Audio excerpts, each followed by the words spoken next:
Hola, ¿qué tal amigos, amigas? ¿Cómo están? Bienvenidos todos a una transmisión más de nuestro programa Frecuencia Subversa, porque nuestra palabra es nuestra arma. Hoy, martes 5 de noviembre de 2019, en vivo como todos los días martes.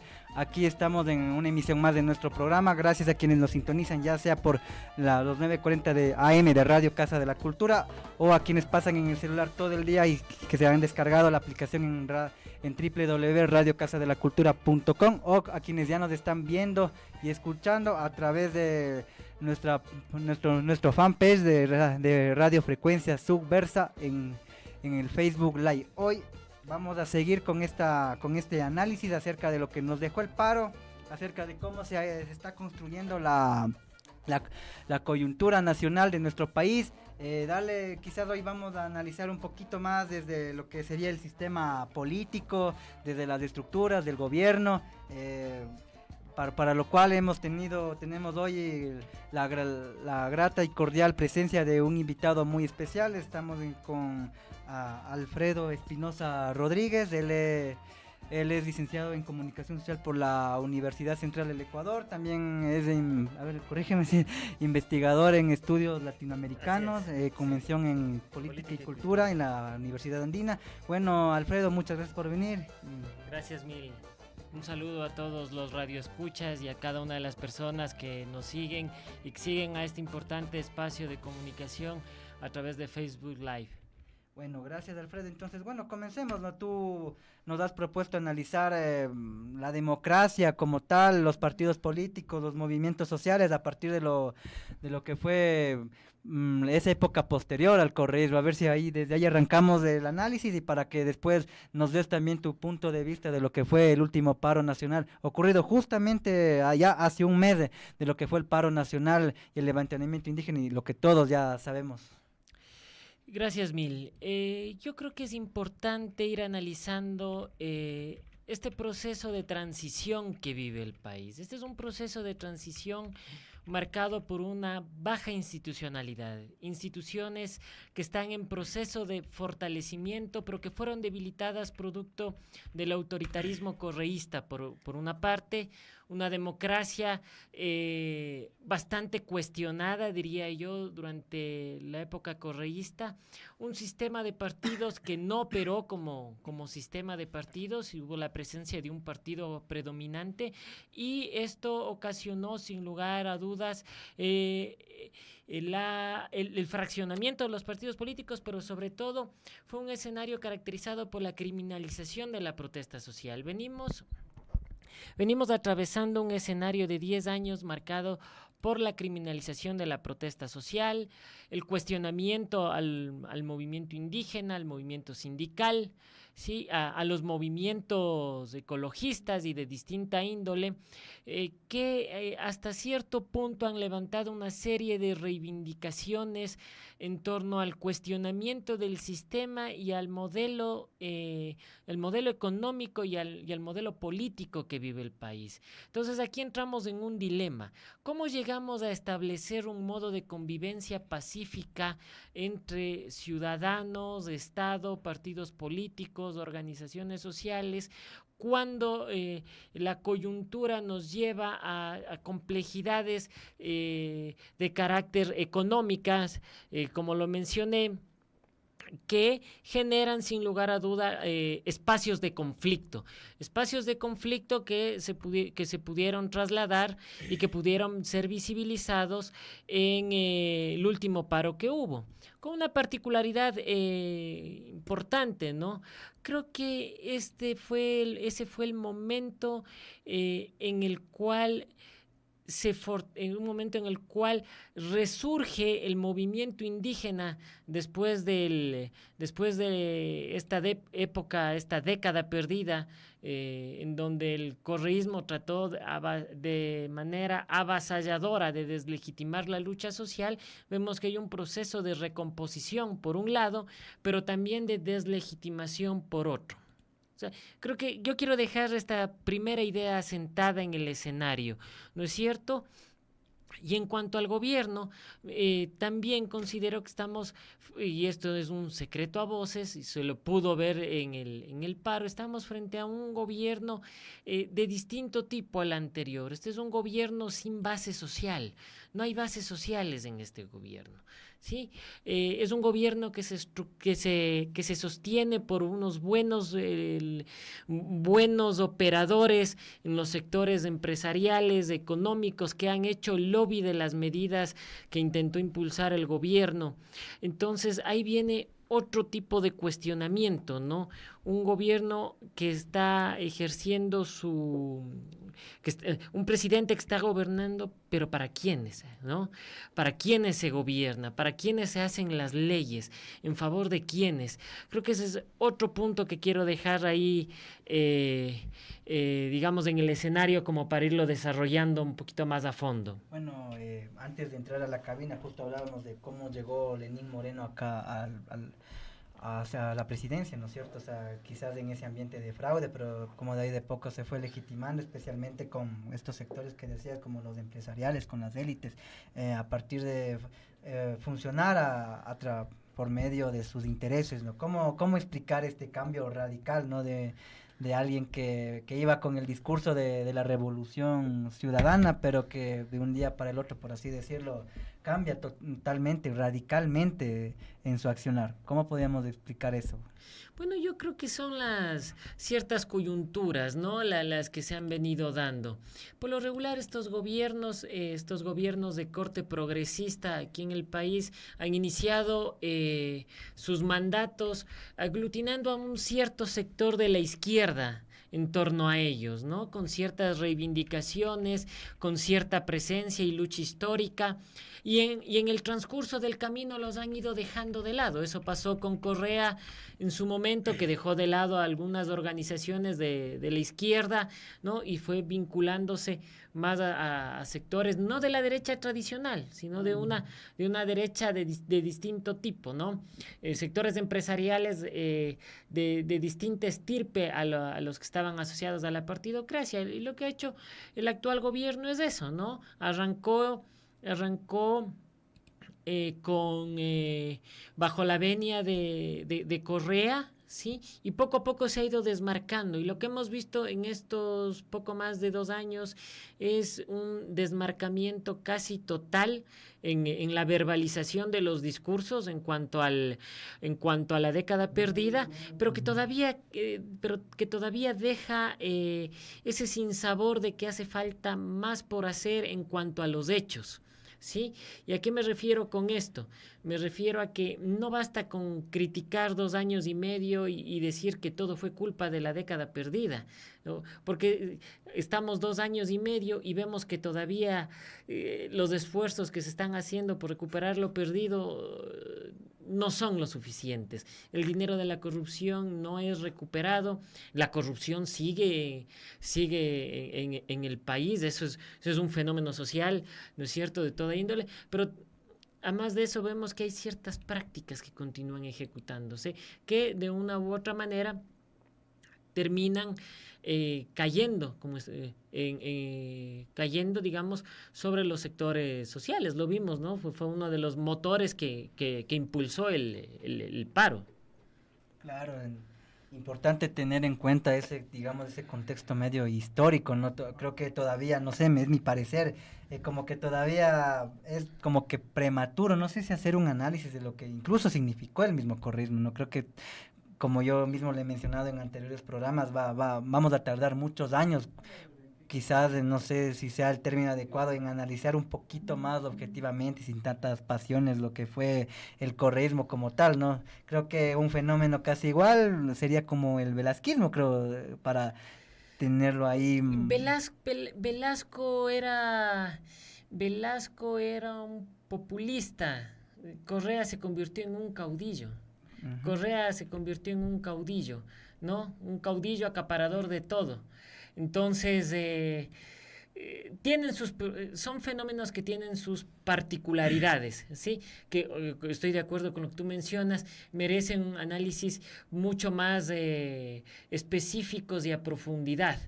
Sin embargo, yo considero que y esto es importante decirlo, en las conversaciones que uno escucha, en las que uno ha participado con ciudadanos comunes, ¿no? Con el ciudadano de la tienda, en las conversaciones en el transporte, en el bus, el criterio es: Correa robaba, pero hacía.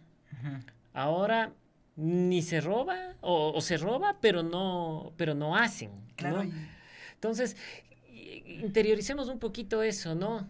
Que creo que es la piedra sobre la cual se sostienen procesos como los que ocurrieron en Argentina, ¿no? ujú. Y en ese sentido, o sea, ¿cómo podemos explicarnos de que a la sociedad, o sea, como con ese discurso, ¿no? De que Correa quizás, bueno, robaba, pero hacía, ¿cómo explicar el accionar de la sociedad civil que se vio mermada en el sentido de movilizarse? ¿Cómo podemos explicar eso en los 10 años? No sé si en los 10 años, porque al inicio sí recuerdo que había un poco de movilización, un poco de resistencia contra algunas medidas del correísmo, pero después como que se fue mermando poco a poco, se comenzó, como se lo dijo antes, a deslegitimar los movimientos, los sectores de diferente índole. Recordemos que, por ejemplo, el mismo movimiento de los trabajadores, de los educadores, se dividió: los que estaban con el correísmo y los que eran los tradicionales y tenían su historia, estaban como que en contra y comenzaban a ser deslegitimados. ¿Cómo podemos abordar, explicarnos de esta problemática? Claro, mira, y ahí es importante, ¿no es cierto?, que nosotros caractericemos al gobierno de Correa, ¿no? A breves rasgos podemos decir que es un gobierno que inició, como lo mencioné, con algunos sectores de izquierda y que trató poco a poco de marcar distancia de estos. Entonces, en ese marcar distancias, este gobierno va creando su propia estructura y su propia base, ¿no? Entonces ya no necesitaba de la estructura de los educadores ni tampoco de los trabajadores, porque era un gobierno que fue construyendo su propia base. Tal es así que el 1 de mayo había la marcha del gobierno y la marcha de la gente de izquierda, que no éramos, ¿no es cierto?, parte de ese gobierno.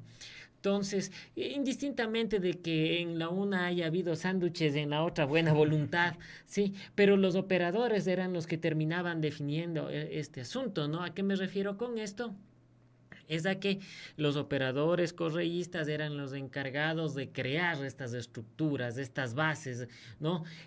Un ejemplo, tal vez traer el ejemplo de las barriadas efepistas que hubo en la década desde el 40 en adelante, ¿no es cierto? Traerlo a colación a esta nueva época con los comités de la Revolución Ciudadana que se estructuraron en su momento, ¿no es cierto?, para inyectarle una dosis de base social, ¿no?, a esas movilizaciones. Y el fraccionamiento, ¿no? Debemos recordar que hubo, y esto hay que decirlo con toda claridad, dirigentes sindicales, dirigentes del movimiento indígena, que en el transcurso del tiempo se desviaron del trayecto y se fueron juntando con la línea del gobierno. Un ejemplo de ello es la FENOCIN, por ejemplo. Pedro de la Cruz estuvo involucrado con el correísmo. Silvia Salgado igual sigue siendo asambleísta vinculada ¿no es cierto?, al correísmo. Entonces, eso es lo que hemos tenido, ¿no? Una suerte de dirigentes sociales y actores políticos tránsfugas de los procesos ideológicos e históricos de sus organizaciones, en donde primaron más los intereses por captar un puesto de poder que los intereses de la organización. Es lo que se ha visto, ¿no? Entonces, lo que pasa, lo que ocurre a partir del paro es un virar la página frente a eso. El diálogo, por ejemplo, por la paz evidenció un proceso que para mí fue significativo. Encontrar a gente o ver a gente de la CONAIE, de la FENOCIN, de la de la FEINE, si no me equivoco, también ahí, de las organizaciones indígenas más grandes que tiene el país, ¿no? Encontrarlos en una misma mesa, sentados a todos sus dirigentes, hablando en igualdad de condiciones, bajo una misma línea política. Es algo que hay que recuperar, porque el movimiento indígena se ha caracterizado por ser heterogéneo, diverso. En la diversidad está su riqueza, ¿no? Pero lo que pudimos ver ahí es que hay puntos grandes de convergencia. Los grandes intereses de la nación fueron un punto de convergencia para los movimientos de organizaciones sociales. Sí, bueno, interesante también esa lectura. Justo en el anterior programa estábamos analizando el significado del movimiento indígena, especialmente a partir de lo que ocurrió pues en esta última gran movilización nacional, donde ellos fueron los principales protagonistas en lo que conlleva esto. Y bueno, como se mencionaba, o sea, no, el movimiento indígena no es que realmente sea homogéneo, no es homogéneo quizás en su estructura de organización, pero por debajo, en las bases son totalmente diversificadas, tienen muchas diferencias religiosas, incluso por nombrar alguna. Así Pero es. bueno, ¿y cómo explicar que la CONAIE, ya que llegamos a este punto, cómo explicar que ahora desde tu lectura, cómo explicar que la CONAIE se haya organizado de esta forma inesperada para algunos, de los cuales me incluyo yo, teniendo en cuenta el contexto en el que se encontraba, ¿no? Donde quizás en los últimos 10 años, como se mencionó, quizás estuvieron separados, hubo rupturas, ¿cómo explicar esto? Verás, yo no quisiera tanto hablar sobre el tema Conalle, porque yo creo que es más importante hablar del movimiento indígena en sí, y en ese contexto, desde luego, se encuentran ellos. Claro. En el contexto del movimiento indígena, a mí me parece que es importante, en primera instancia, la presencia en las calles. Después de 10 años, no se ha visto una presencia tan grande del movimiento indígena en las calles. Y la calle se convirtió nuevamente en un espacio no solo de lucha, sino un espacio de unidad en acción.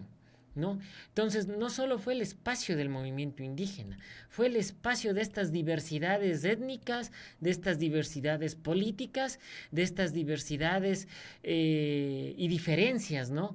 Que se dieron en encuentro ahí. Fue el espacio de la solidaridad también, sin lugar a duda, ¿no? Fue el espacio de la solidaridad. Entonces, me parece que ese es un punto a destacar, ¿no? Es un primer punto que hay que destacar. Otro punto que considero importante es el hecho de la visibilidad de nuevas figuras en el movimiento indígena. Me parece que ese es otro punto importante. Y sobre todo, esta visibilidad, pero también a la vez esta diferenciación que se tuvo con los hechos vandálicos que se suscitaron, ¿no? Entonces ese es otro punto que es importante, ¿no? Porque la verdad no es un todo, sin embargo, pese a no ser un todo, la verdad se vendió de manera fragmentada en los últimos acontecimientos. Recibimos parcelas de verdad de parte de los medios tradicionales, parcelas de verdad de parte de las agencias internacionales. Hubo una verdad, una construcción de verdad, de relato mucho más ciudadano de parte de los medios alternativos de comunicación que estuvieron presentes, ¿no? Y otro es el relato, los testimonios, ¿no? Entonces, tienes distintas fracciones de verdad que tienen que recomponerse para estructurar la historia de lo que ocurrió, la historia y la memoria de lo que ocurrió durante el paro, pero también de lo que viene después del paro, porque en la etapa post-movilización nos encontramos con, primero, una ausencia notable de partidos políticos en el escenario. Fue un movimiento netamente ciudadano, sin organizaciones políticas visibles. ¿Sí? Entonces eso también es importante. Puede ser positivo por un lado, ¿no? De que se ciudadanizó en el buen sentido de la palabra la lucha social, pero negativo en otro. Los partidos políticos siguen alejados de sus principales clientes, que son los ciudadanos. Claro, antes de seguir con el desarrollo de ese punto, o sea, ¿qué tan importante resultó ser la participación de la persona común, o esa palabra que se utilizaría, el ciudadano común, en este último acontecimiento del paro nacional? Porque realmente fue algo increíble que nunca se había visto. Yo la verdad no recuerdo, o sea, quizás con Lucio, o Yamil, o el 30S, pero digamos que no pasaron de días o una semana. ¿Cómo explicar esto, no? Que en los barrios mismos comience la insurgencia, este ánimo de protesta, no sé, de enojo contra el gobierno, en anteriores programas yo sostenía que quizás en algo hay similar con lo que, por ejemplo, pasó con la caída de Lucio, es que la sociedad civil ya no tiene confianza en el sistema político. Quizás esa podría ser un síntoma. ¿Cómo explicamos que la gente en sí esté ya como que enojada muestra este enojo, este sentimiento de desaprobación yo no creo que solamente es contra el presidente, sino contra todas las instituciones, me refiero a ministerios, la asamblea y todo lo que eso conlleva. Claro, mira, hay varias cosas en lo que tú mencionas, ¿no es cierto? Un primer punto es separar el escenario en dos ámbitos, ¿no es cierto? Quienes salieron a las calles y participaron y estuvieron activamente en la movilización porque estaban en contra del 883, ¿sí?, que ejercieron su derecho ciudadano y su derecho legítimo a la protesta, y otro, digamos, desde el ámbito delincuencial, vandálico, ¿no es cierto?, totalmente ajeno a lo que ocurrió. No quiero decir que lo uno es extremadamente puro y lo otro es corroído y corrompido, ¿no? Sino que hay que separar estos dos escenarios, porque podemos correr el riesgo, ¿no es cierto?, de generar este entrecruce que se está haciendo mucho desde los sentidos comunes que manejan los medios de comunicación, en decir, paro nacional, movimiento indígena, sinónimo de violencia, sinónimo de vandalismo. Entonces, eso me parece que es necesario hacer esa diferenciación, ¿cierto? Haciendo esa diferenciación en estos dos momentos entre los vandálicos y quienes los auparon, que buscaban en efecto hacer un golpe de Estado, y aquellas personas que movieron solidaridades, vinieron en comunidad, protestaron haciendo uso de su legítimo derecho amparado en la Constitución para expresar su voz en las calles, ¿sí? A más de eso, habría que ver, primero, sí, que en el ámbito de la ciudadanización de la protesta existe una voz de reclamo hacia la clase política ecuatoriana. Hay una voz de reclamo hacia la clase política. ¿Por qué? Porque ya, en primer lugar, porque ya no hay la figura del líder autoritario que coarta libertades. Esa figura del líder omnipresente que en un sábado te puede aniquilar la reputación, o que tiene atrás de sí toda una estructura de inteligencia para despedazarte en redes sociales, ya no está en ejecución. Entonces hay un destape de los ciudadanos. Toda esa ira que estuvo acumulada contra la clase política, que no pudo manifestarse durante la década de Correa, llegó a su punto de ebullición en la anterior movilización. Es ese movimiento represado, ¿sí? Eso es una de las cuestiones que considero que hay ahí, ¿no es cierto? Esa es una. La otra es ese intento también por decirle a la clase política: nosotros estamos aquí presentes, tómennos en cuenta, no estructuren la legislación nacional por fuera de los intereses del pueblo. Y aquí hay una situación bien particular. La figura del pueblo ha sido una de las más manoseadas dentro de todo esto, ¿no?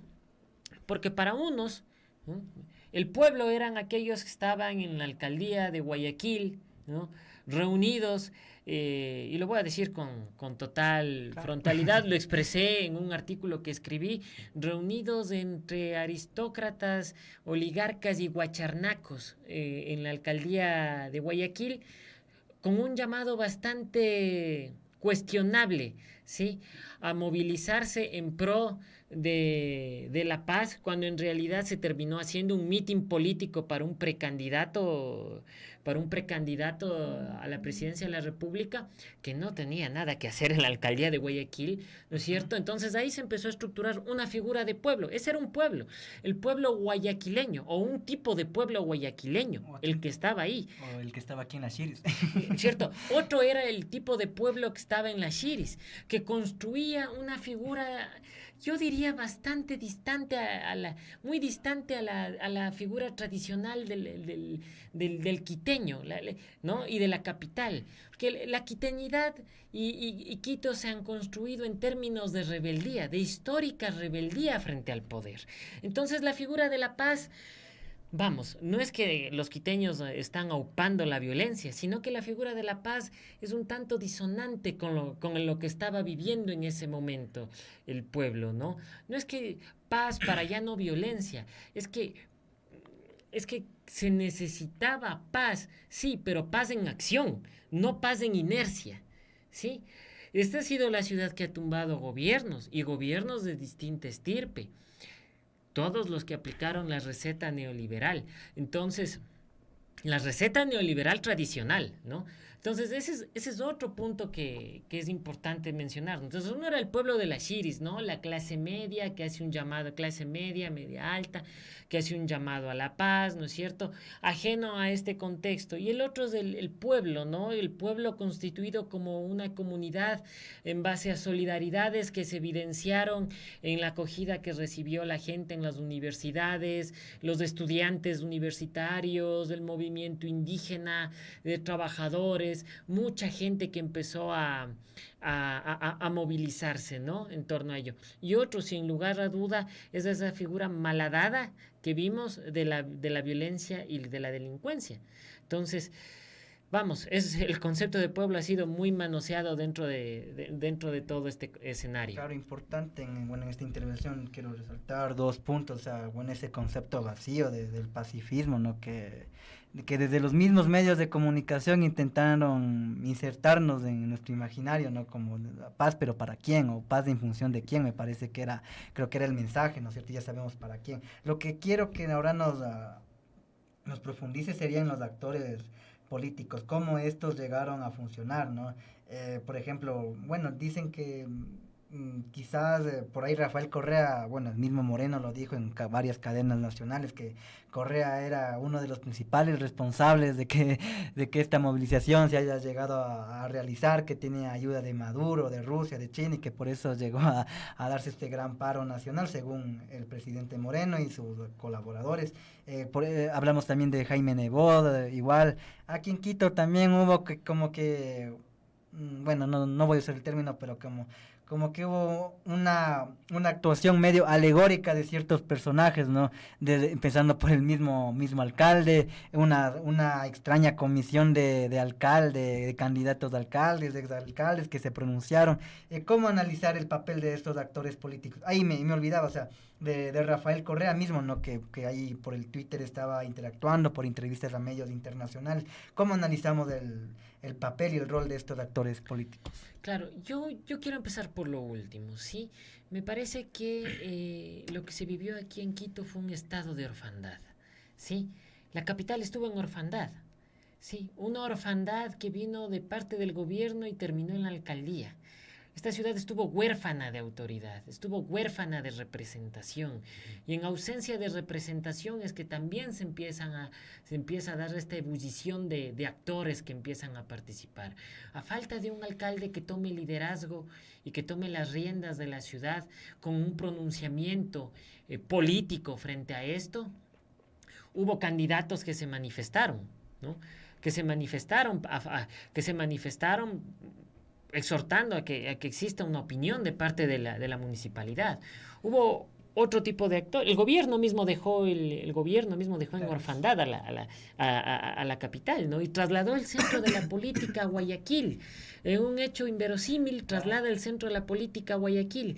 Y nosotros pudimos observar, todos los ciudadanos en cadena nacional, las declaraciones que se hicieron en la municipalidad. Son las declaraciones que responden a ese traslado del poder y a ese traslado de la centralidad de la política hacia otro escenario, al escenario de las autonomías, del regionalismo, ¿no? Del regionalismo institucionalizado en muchos casos, de las autonomías institucionalizadas que tienen ese sinsabor a separatismo muchas veces, ¿no? Y también, de otro lado, tenemos a esta suerte de ex participantes en la alcaldía de Quito. Tenemos a los llamados que hacían distintos actores sociales y el gran silencio de la Asamblea Nacional y de los partidos políticos, porque la Asamblea fue el gran ausente en esto. Bueno, Alfredo, entonces, ¿qué te parece si que quizá vamos a seguir analizando este punto después de la pausa? ¿Qué te parece? Antes que nada, bueno, vamos a enviar un saludo al hincha número 1 de la Espoli, Cristian López Talavera, quien nos dice: saludos amigos de Frecuencia Subversa, buena entrevista. Gracias, Cristian, igualmente. Saludos a Cristian y la gente de hinchadas antifascistas. Bueno, entonces vamos a los publicitarios de Radio Casa de la Cultura y enseguida regresamos. Promocionales y publicitarios en Radio CCE.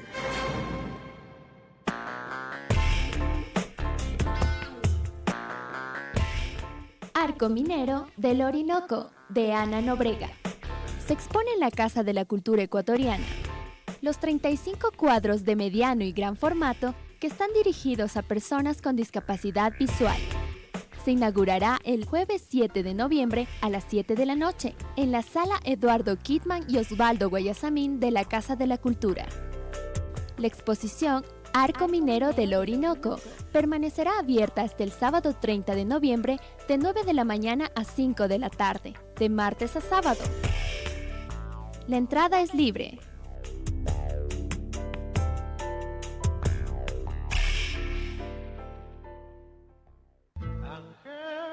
Nuestro Pasillo. La Casa de la Cultura Ecuatoriana presenta la gran final del festival Nuestro Pasillo. Los mejores dúos mixtos del país, los pasillos más consagrados, con una orquesta de 18 músicos, bajo la dirección del maestro Claudio Jacomé.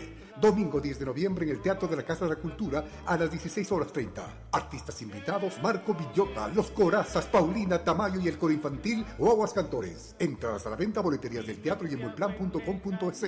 Con el gentil auspicio de Guitar C Estudio, Coco Consultores de Marca, Decibel Estudios, Sarime, Soprofon y el Gobierno Provincial de Pichincha. Décimas y más, de Fernando Guevara, la nueva canción ecuatoriana. Décimas y más estará en el Teatro México el sábado 9 de noviembre a las 7 de la noche. Por una donación sugerida de $6, todos los asistentes podrán llevar el CD con 12 canciones en los diferentes ritmos ecuatorianos y latinoamericanos. Mayor información al 099 20 44 77 8. Décimas y más. En Radio CCE terminan los promocionales y publicitarios.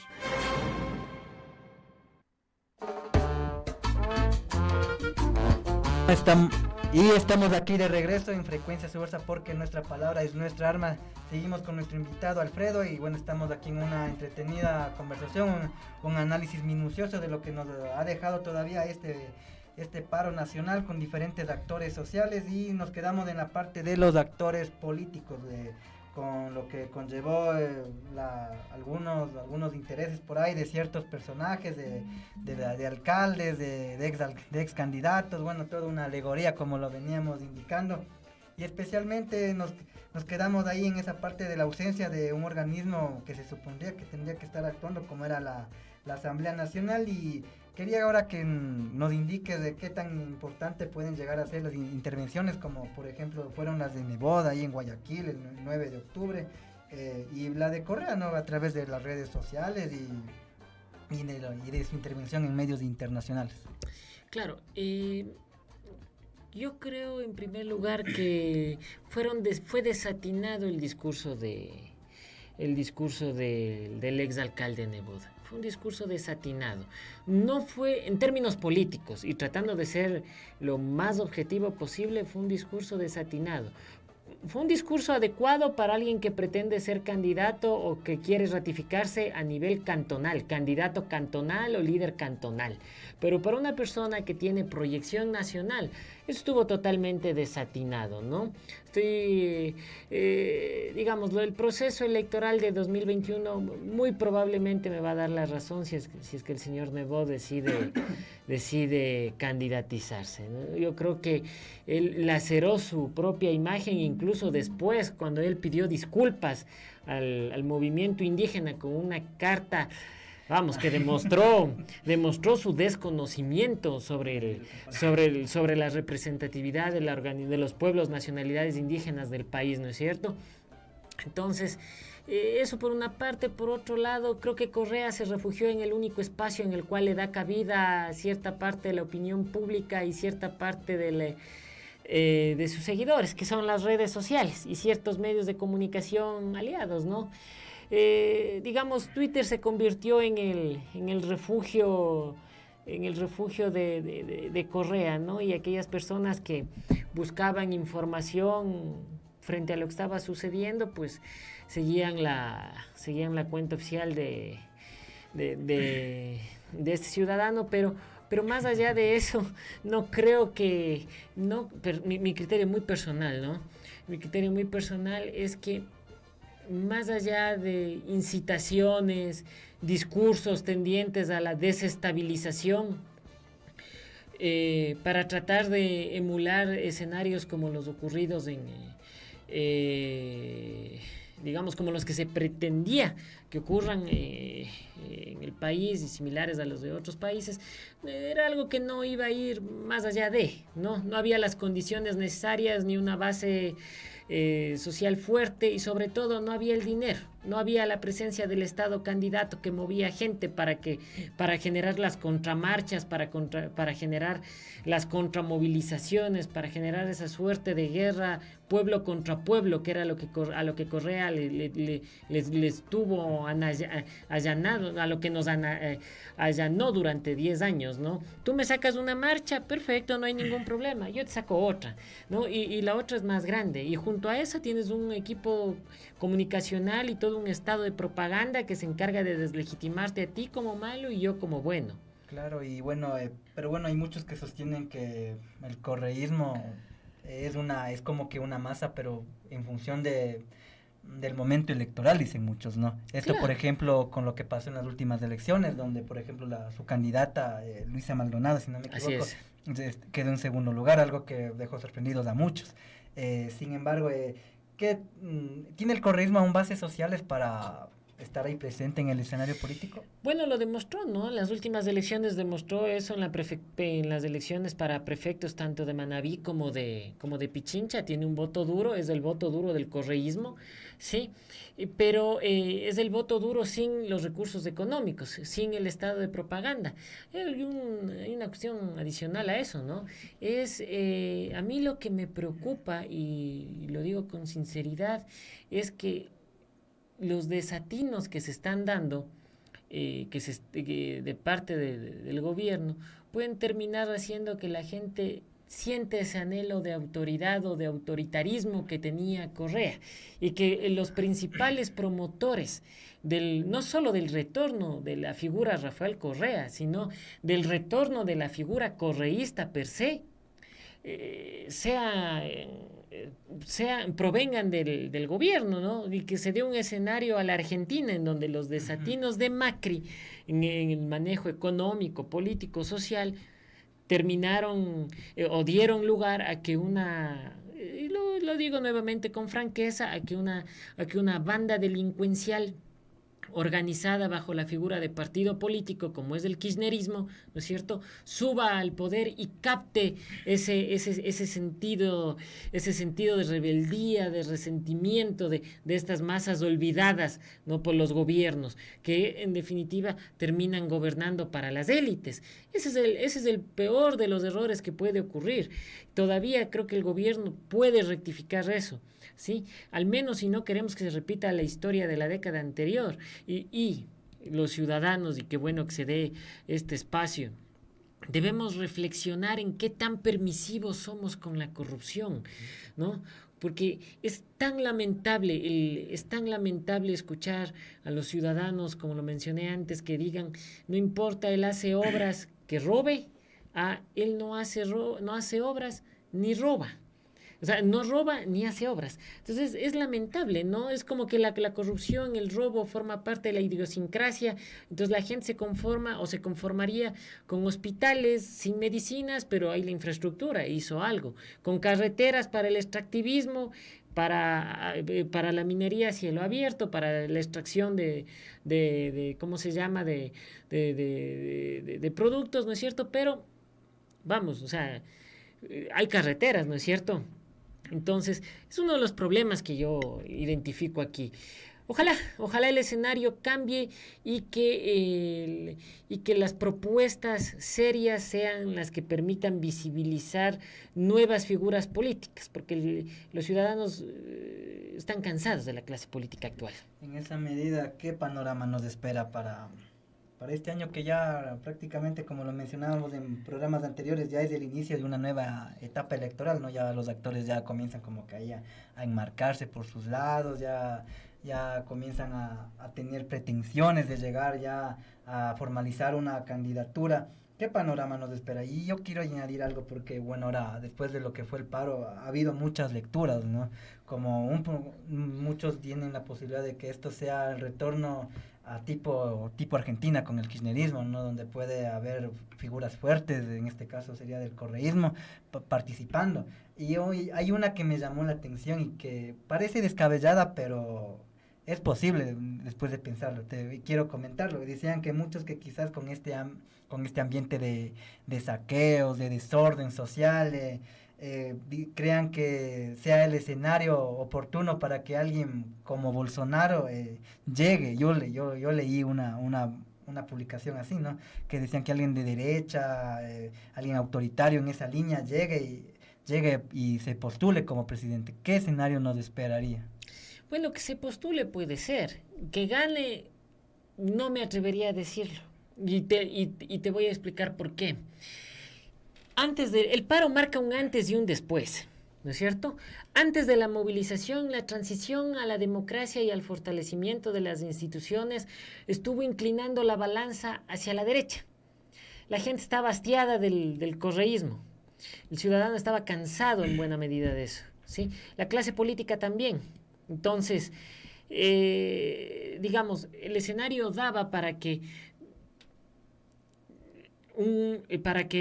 las organizaciones políticas de derecha, con candidatos fuertes, con miembros en estructuras o en la institucionalidad del propio Estado, salgan victoriosos, ¿no?, en una lid electoral. Eso antes del paro. A raíz del paro y en la etapa post, creo que el escenario cambió. El escenario ha cambiado, ¿sí? Yo no veo tanto la figura de un Bolsonaro aquí en el país. Esperemos. Sí, o sea, lo espero y no lo veo. No lo veo tanto así a una figura sectaria, fascista, ¿no? Aquí en el país. No lo veo. Eso puede haber pequeños grupos cantonales que tengan aspiraciones nacionales, pero vamos, eso no creo que germine, ¿sí? Yo creo que más bien hay que tener cuidado en que este proceso de ebullición no sea capitalizado por ciertos sectores, como lo mencioné, del correísmo, ¿sí?, que busquen obtener, digamos, el voto popular en función del descrédito que puede obtener o de la baja de popularidad que puede tener el gobierno. No lo digo yo, lo dicen las encuestas, ¿no? Si tú revisas las encuestas antes del paro, el 80% según CEDATOS, alrededor del 80% de los ciudadanos encuestados no tenían la más mínima expectativa en que la situación del país cambie. Y el 83% no tenía, o sea, creía que lo que estaba haciendo el gobierno estaba mal. O sea, con miras a empeorar, ¿no? O sea, ni siquiera con miras a mejorar el año que viene, sino con miras a empeorar. Entonces, yo no creo que el escenario vaya por ahí. El problema sería que el ciudadano siga buscando refugiarse en la figura de candidatos outsiders, es decir, figuras de estas improvisadas que aparecen en la política con discursos bastante beligerantes pero apasionantes a la vez, que capten votos, ¿sí?, y que terminen siendo estos imanes, ¿no?, que aglutinen parte del sentimiento popular. Eso por un lado, y por otro, que pueda darse, digamos, la presencia de la capitalización de parte también de los movimientos sociales, ¿no? En torno a esto, porque son movimientos sociales, pues no están ajenos a la política, pueden surgir nuevas figuras dentro de esto, ¿no? Justamente, ¿qué papel tendrían ahora los movimientos sociales? ¿Qué es lo que les espera? Se habla que por ahí la CONAIE, por nombrar algunos, quieren algunos, o sea, tanto actores externos como externos de estas organizaciones sociales, como que forzar o elaborar como que ya una candidatura para lo que sería el 2021. ¿Qué nos esperaría con los movimientos sociales? Digamos, porque, o sea, en las últimas elecciones donde ganó Moreno, no se vio mucho accionar del movimiento social en el sentido de estar ahí en el momento electoral. ¿Qué nos esperaría ahora, teniendo en cuenta ahora que pasó el paro? Bueno, yo creo que, vamos, voy a tratar de ser lo más objetivo posible. Luego del paro, hemos visto que hay una contrapropuesta de reforma económica, de reforma tributaria, ¿no es cierto?, de parte de los movimientos sociales, algo que no se había visto antes. Sí, hay una suerte de politizar al movimiento social en el buen sentido de la palabra para involucrarlo en el meollo de la gubernamentalidad, ¿no? Es decir, las decisiones del Estado no pueden estar ajenas ni pueden ser ajenas a la realidad de los movimientos sociales. En torno a esto van a surgir nuevas figuras. El tema es si estas nuevas figuras,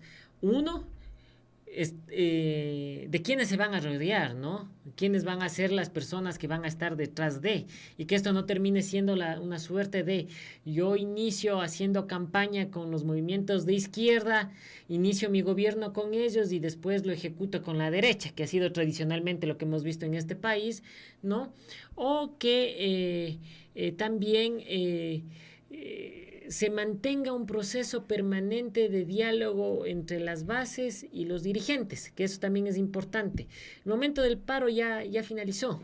Yo no sé si la ciudadanía esté preparada para otra movilización de la misma envergadura después de lo que vivimos. Creo que esto nos dejó lecciones a todos, ¿no? Probablemente no. Probablemente la gente no esté preparada para una nueva movilización, para un nuevo encuentro, ¿no? Tendrá que correr todavía un poquito de agua sobre el canal. Pero de lo que sí estoy seguro es de que hay nuevas figuras. Por ejemplo, a mí me pareció interesante ver a dirigentes como Leonidas Issa. Por ejemplo, me pareció interesante ver a Leonidas Issa, me pareció interesante ver a las 3 organizaciones indígenas ahí, sobre la cual convergen otro tipo de realidades, ¿no? Bueno, aunque Leonidas Issa creo que ha sido medio claro en decir que a él no le interesa mucho el electoral, no, sino seguir trabajando ahí con las bases. Bueno, lo dice hasta ahora. Yo creo que la lucha, a ver, vamos, no le resta a los movimientos sociales el pensar en la política, ¿no es cierto?, en términos electorales. Cada uno tiene su organización y sabrá bajo qué estructura lo hace. Pero sí el momento político es un elemento catalizador de todas estas energías que permite generar actividad en cada uno de los movimientos, ¿no?, para mantenerlos en actividad, en diálogo constante con las bases, en un proceso de asamblea permanente, si cabe el término, algo que no habíamos visto antes, ¿no?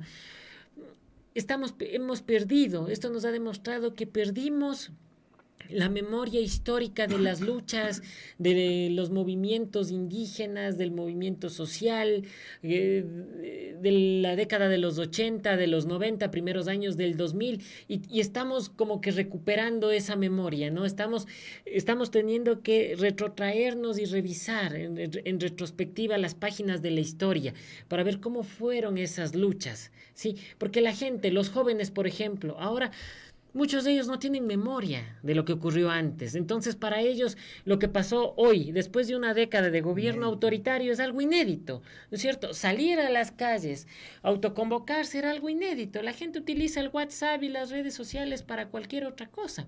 Pero esta movilización sirvió para autoconvocarse, para decir, hagamos solidaridad. Y bueno, ya para finalizar justamente en ese punto, o sea, quedamos ahí en la pausa de hablar un poquito de los medios de comunicación a propósito de los dispositivos y las redes sociales que estos tienen, ¿no? O sea, ¿cómo analizamos ahora los medios de comunicación? Ya que hasta los medios internacionales quedaron asombrados de cómo se manejaban aquí los medios como Ecuavísate el Amazonas? Yo creo que realmente lo voy a graficar de la siguiente manera, ¿sí?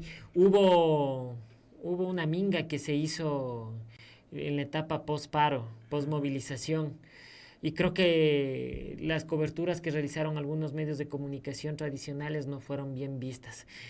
Aquí hay que ser enfáticos en esto.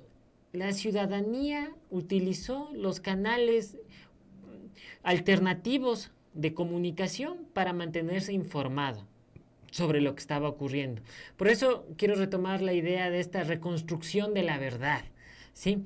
Porque una es la verdad en términos simbólicos, verbales, ¿no? De significantes y significados que hubo de parte de los medios tradicionales y la prioridad en cuanto a las coberturas que hicieron, ¿no? Priorizaron un cierto tipo de coberturas frente a otros, ¿no?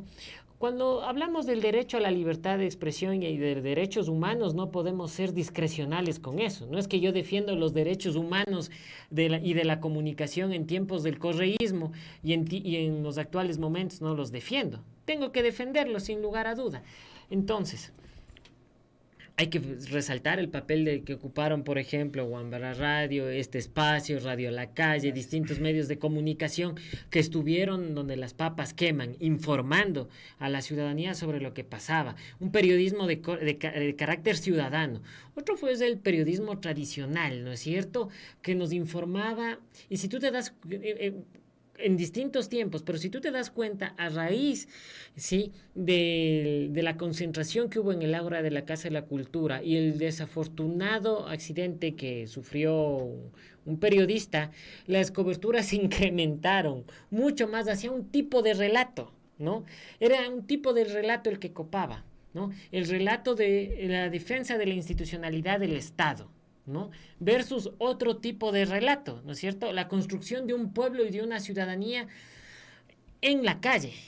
Eran dos tipos de realidades distintas y lastimosamente los ciudadanos tenían que captar por parcelas eso. Entonces hay un informe incluso de Fundamedios, saca un informe interesante sobre más de 135, 37 periodistas que han sido agredidos, ¿no? Pero vamos, es importante ver no solo el informe de los periodistas agredidos, sino las voces que se acallaron dentro del proceso. ¿Cuántas voces se silenciaron? ¿Qué testimonios no se evidenciaron? Claro. Bueno, entonces creo que ya con eso ya, bueno, lamentablemente como siempre nos falta el tiempo y creo que son importantes las reflexiones. Gracias por Alfredo por estar aquí. Gracias creo a ti que por el espacio. Que es necesario todavía tener estas lecturas de lo que fue el paro, de lo que nos espera. Creo que hoy hemos tenido una gráfica bien interesante de diversos temas, de los actores y todo ello. Bueno, Alfredo, muchas gracias una vez más. Gracias a ti, gracias a igual todo el equipo. Gracias a quienes nos han sintonizado. Amigos, amigas, esto fue todo hoy en Frecuencia Subversa, porque nuestra palabra es nuestra arma. Nos estamos viendo, escuchando el próximo martes, así que bueno, panas, gracias y chao. Gracias a todos. Promocionales y publicitarios en Radio CCE.